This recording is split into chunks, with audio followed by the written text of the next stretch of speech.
Why, hello everybody, so welcome to another review as read. Today we're talking about The Empire Stone by Chris Bunch, the author of The Seer King. So today we go through the same process. We'll talk about the book, then the flaws, pros, and then a conclusion. And just to note that I also did a review on The Warrior King. I'll put the link to that in the description below if you're interested. If not, it's fine. But so what's The Empire Stone about? Now, The Empire Stone is about Pero of the Moorlands, Pero being the lead character, who is a dwarf. And when I say dwarf, basically, it's not fantasy dwarf. He's basically a midget, to put it that way. But the thing is that his top half is completely normal and, as you can see, very handsome. But it's just that his bottom half is stunted. So just to put it out there, and also, so basically, the story is about him and his adventures to get the Empire Stone for a benefactor. So that's what the basic story is about. So what is the flaws of the book? The flaws of the book are really quite few. I'll openly say this is one of my favorite books of all time. Definitely top 10. And one of the things that do nag a bit, I mean, it's a minor thing, but it does happen once in a while in the story, is that, for example, certain outstanding moments, like example, Pero is really a fantastic fighter. Now, I'm not saying that because of his stunted legs that he could not fight well, but it's really like he does almost the impossible, like with musketry, which if you study ancient weaponry and all that, musketry was very unreliable for range and all that, so, and accuracy. He manages to always hit his target. And also certain things, like example, he still looks extremely handsome and all of that, even though he's been a slave in a galley. Now it said so in the summary, so I don't think that's a spoiler. So it's just those little things, but like I said, it's few and far between. But I just like people to know that it's in there. But again, it's rare. The other thing is also there are pretty explicit sex scenes described in the book. Now I feel they're done tastefully, but it's not really a flaw for me. But I feel that it might affect whether a certain person will buy a book, especially if you want to get this book for someone who's younger. I might not suggest it. So that's basically the flaws of the book, which are not, as you can see, really. One of them is not really even a flaw; it's just a caution thing, and the other is, like I say, it doesn't even happen that much in the book. So the pros of the book. The pros of the book, firstly, is like I always harp on, is the map. One of the first things is of course the map. Like I say, the map is drawn well. You see, it's not to scale whatever, but it allows you to trace a visual mind in your mind. You see, you can tell like where he's going and how he has to go through a track, maybe where he backtracks and all of that, and it really helps you picture the whole scene. I mean, this map, like I say, any good map in the story helps you picture the thing, because we don't live in this world. So firstly, the map is very, very good. It's simple enough, it's wide, and you can actually use your finger to trace where he goes and all. So basically, the map very good to help visualize the story.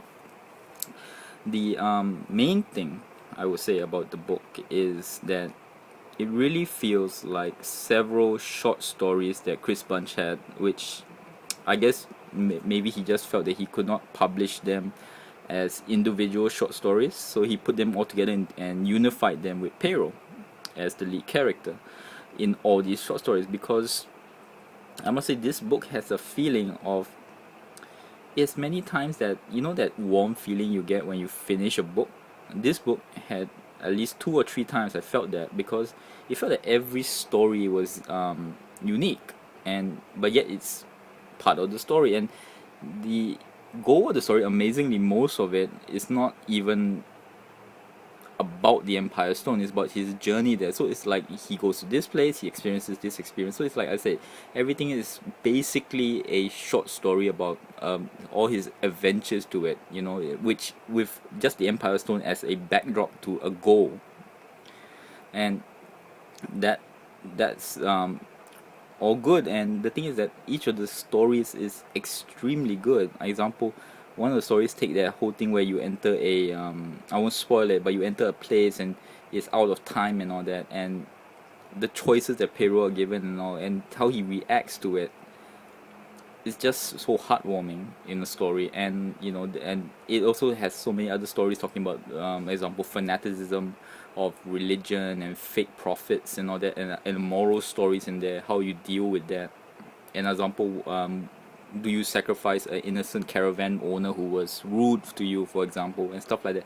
So this book has a gambit of great stories and moral stories, and even just like good nighttime stories that you can just read through, and every chapter is like a new story. It's absolutely a unique experience, I must say.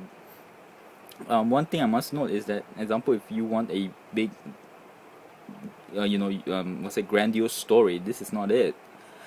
It's like I said, this is very unique. It's the first book I read of its type. Is that it feels like a good nighttime story every single time, and it's so refreshing. I intensely enjoy it. So it's basically like a lot of short stories, and it feels like all the good stories that Chris Bunch has been keeping to at the time and just putting them into one book.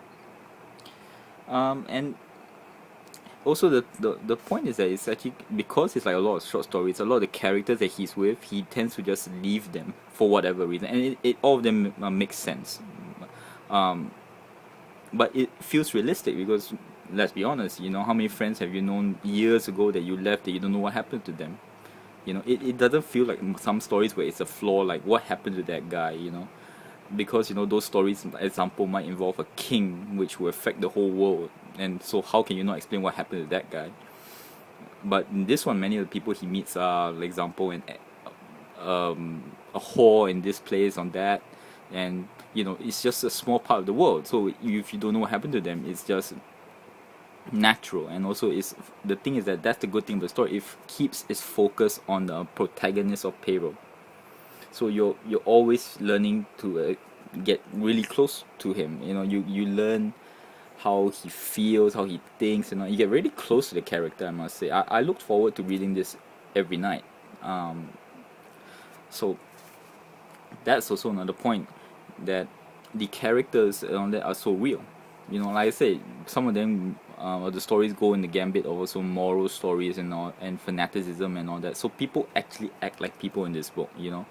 And it's how he sometimes outwits them, out talks them, out fights them. So basically, yeah, it's just a good fun time, and I definitely feel it's a book that a person must get to read because it's so unique. It's like a bunch of short stories strung, put together, but in the best way possible. So that's my review on the Empire Stone. Thank you very much. Till next word.